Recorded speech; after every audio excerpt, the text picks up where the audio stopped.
बानू versus Babli. लालची बहू जादुई इत्तर। एक रोज बानू की दूर की रिश्तेदार उसे देखने चली आई। बेगम, कितने रोज हो गए तुम्हें देखकर, सब खैरियत? बेगम ने झपाक से रोना शुरू कर दिया। आपको क्या बताऊं मौसी, मेरे शौहर कहकर वो खूब रोने लगी। उसे सुनकर बबली दिल में, अरे ये तो बेगम की आवाज लग रही है। वो दरवाजे से झांक कर देखने लगी। हाय अल्लाह, नन्हे बच्ची के जैसे क्यों रो रही हो? क्या हुआ मुझे बताओ ना। मुझे मैं हूं ना। ना ना ना, मत रो मेरी बच्ची। बेगम अपने आंखों से आंसू पोंछकर, मेरे शौहर सुबह शाम शराब पीते हैं, उतना ही नहीं ऊपर से मुझे बहुत मारते हैं। बहुत रोज से ऐसे ही कर रहे हैं मौसी। खूब दवाई इस्तेमाल की, खुदा से खूब दुआ मांगी, फिर भी कुछ फायदा नहीं हुआ। मुझे और सहन नहीं होता। आप ही कुछ मदद कीजिए मौसी। कुछ दवा दे सकती हो तो बताओ, या कुछ जादू कर सकती हो तो करो, ताकि वो शराबी शराब पीना छोड़ दे और मेरा बात माने। कुछ ऐसा करो और सवाब कमाओ मौसी। कहकर खूब गिरिया करने लगी। अरे इतनी सी बात है और तुम इतना परेशान हो रही हो? जरा रुको, तुम्हारे बिगड़े हुए शौहर के सीधा करने का तरकीब बताती हूँ। कहकर अंदर जाकर उसके पुराने डिब्बे में से एक पुरानी इत्तर की शीशा निकाली। ये सब बबली चुपकर गौर कर रही थी। बानू ने इत्तर की डिब्बी बेगम को बताया। ये लो बेगम, ये जादुई इत्तर है। ये इत्तर की बो अगर तुम्हारे शौहर सूंघेंगे तो तुम्हारे फिदा हो जाएंगे, तुम्हारी पीछे ही घूमेंगे, और शराब की तो बात ही नहीं। कहकर वो इत्तर की शीशा को एक डिब्बे में डालकर बेगम को दे दी। वैसे मैं बोलना भूल गई, इसका असर बस 12 घंटे चलेगा, और हाँ, इसे दिन में बस एक बार इस्तेमाल कर सकते हैं। और एक बात, अगर गलती से भी इस इत्तर की शीशा फूट गई तो इसका असर खत्म हो जाएगा। कहकर उसे होशियार किया। बबली खामोशी से ये सब देख रही थी। तो इसे किसी पर भी छिड़कने से वो हमारी फिदा हो जाते हैं और हर एक बात मान लेते हैं। इसे किसी भी हालत में हासिल करना होगा। हाँ, तुम्हारा कैसे शुक्र अदा करूं मुझे समझ नहीं आ रहा है मौसी। ठीक है मासी, फिर मैं विदा करती हूँ। ये सुनने के बाद बबली जल्दी जल्दी बाहर आकर, क्या बात है भाभी, बहुत रोज के बाद हमारे घर आना हुआ। नाश्ता तो करके जाइए।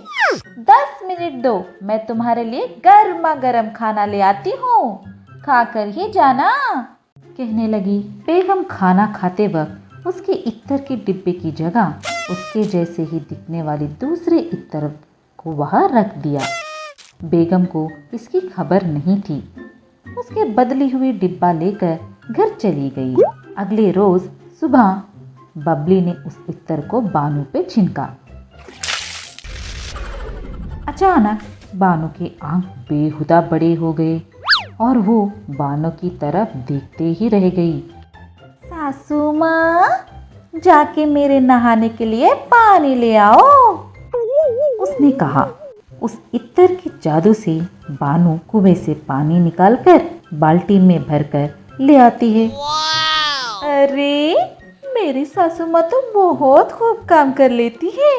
आज से मैं हर रोज अपने सासू माँ से ही मेरा पूरा काम करवा लूंगी। हा हा हा हा। वो कहने लगी, सासू माँ, मेरे सर में तेल लगाकर मेरे लिए नहाने के लिए गर्म पानी कीजिए। बेचारी बानू बहू को मालिश करके नहाने के लिए पानी गर्म कर लेती है। ये ले सासू माँ, जब तक मैं आ जाती अब खाना तैयार कर लेना। बदली हुई इत्तर लेकर बानू उसका इस्तेमाल उसके शौहर पर करती है, मगर कुछ भी असर नहीं होता। हमेशा की तरह वो अपने शौहर की मार खाकर बानू के पास चली आती है। जब बानू अपने घर के सामने सफाई करते हुए दिखाई देती है, मासी आपने तो इत्र दिया, उसका कुछ भी असर नहीं हुआ। मैंने अपने शौहर पर इत्र छिड़का पर कुछ फायदा नहीं हुआ, उन्होंने मुझे खूब मारा। वो सब ठीक है, मगर आप बहू के होने पर ये सब काम क्यों कर रही है? क्या क्या कहा तुमने?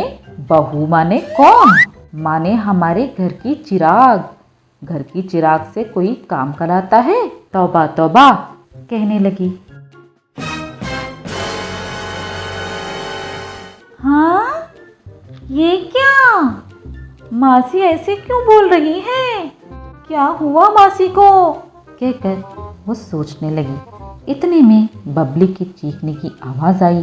कितने देर सफाई कर रही हो? जल्दी आओ, आकर मेरे पाँव दबाओ, कहकर बबली चीखने लगी। हाय अल्लाह, ये क्या हो रहा है? मेरी मासी बहू को पैर दबाएगी? कुछ तो गलत हो रहा है यहाँ, मुझे पता ना लगाना चाहिए। समझकर वो अंदर जाती है और वहाँ बानू बहू के पैर दबाते हुए नजर आई और बबली के पास रखी हुई और एक इत्र की डब्बी नजर आई। बेगम को वहाँ क्या चल रहा था सब कुछ समझ आ गया। हाय खुदा, मेरी ननद! इसका मतलब मासी ने जो इत्र मुझे सौंपा उसने काम करना क्यों छोड़ दिया? इसका वजह ये है, असली इत्र तुम लेकर नकली इत्र मुझे दिया। अभी तुम्हें मजा चकाती हूँ, कहकर असली इत्र की जगह नकली इत्र बाहर रख दी। इत्र का असर खत्म हो ही रहा था कि पूरा वाकया बेगम ने बहू बानू को बता दी। बेगम ने बानू को बता दी। अच्छा बहू, इतनी चालाक हो तुम, पूरा बदन तोड़ दिया तूने मेरा। हाय खुदा, अब देखती हूँ तुम्हारा तमाशा, कहकर चली गई। फिर दूसरे रोज बबली ने बानू पे इत्र छिड़का। बानू को पता है कि वो नकली इत्र है, पर बहू की बात मानने का ड्रामा कर रही थी। सुनिए सासू माँ, मेरे नहाने के लिए इंतजाम करो। बानू जानबूझकर बबली के सर में तेल लगाकर बबली के बाल पकड़कर जोर जोर से खींचने लगी। हाँ हाँ हाँ, अरे मेरे बाल बाल सासू माँ, बाल!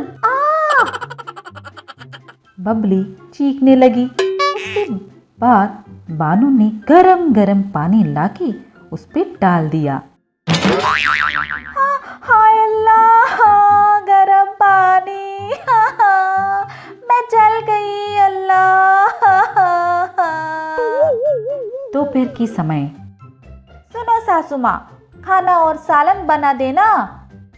बानू ड्रामा करते हुए सालन में ज्यादा तीखा डाल देती है। हाँ बेटा, आज तुझे मैं अपने हाथ से खिलाती हूँ।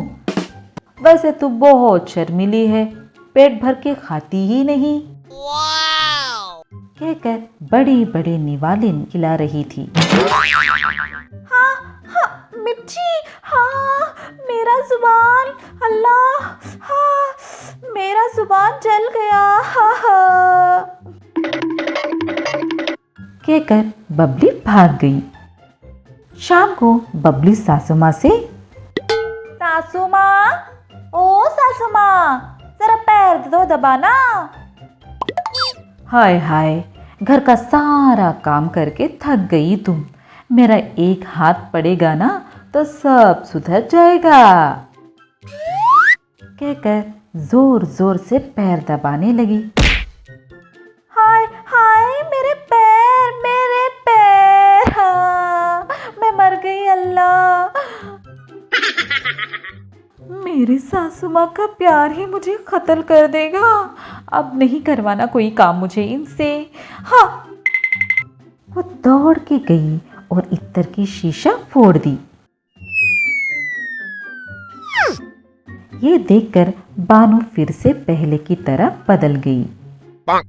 खैर हुआ, सासू माँ पहले की जैसी बन गई। आगे से ऐसा कुछ नहीं करूंगी। बहू को सबक सिखाकर बानो खुश होती है। अगले दिन बेगम उनसे मिलने आती है। मासी, तुम्हारे वजह से मेरे शौहर पीना छोड़ दी। मेरे बात भी मान रहे हैं। तुम्हारा कैसे शुक्र अदा करूं मुझे समझ ही नहीं आ रहा है मासी। अरे अरे, शुक्रिया तो मुझे कहना चाहिए। अगर तू इत्र की शीशा नहीं बदल देती तो आज भी मैं बहू को फिर पैर दबाते रह जाती। तेरी वजह से बहू को सबक सिखाई पाई। कह के वो मुस्कुराने लगती है। बाजू में खड़ी बबली ये सब सुन लेती है। हाँ, इसके माने सासू माँ जो अपने मिर्च पर गर्म पानी डाली, खाने में मिर्ची डाली और मेरे पैर तोड़ दी, ये सब जानबूझ के किए। आपको मैं नहीं छोड़ूंगी, देख लूंगी। कहकर चली गई। हमें बेशक यकीन है कि आपको ये एपिसोड खूब पसंद आया। तो देर किस बात की, बजाओ घंटी और करो सब्सक्राइब।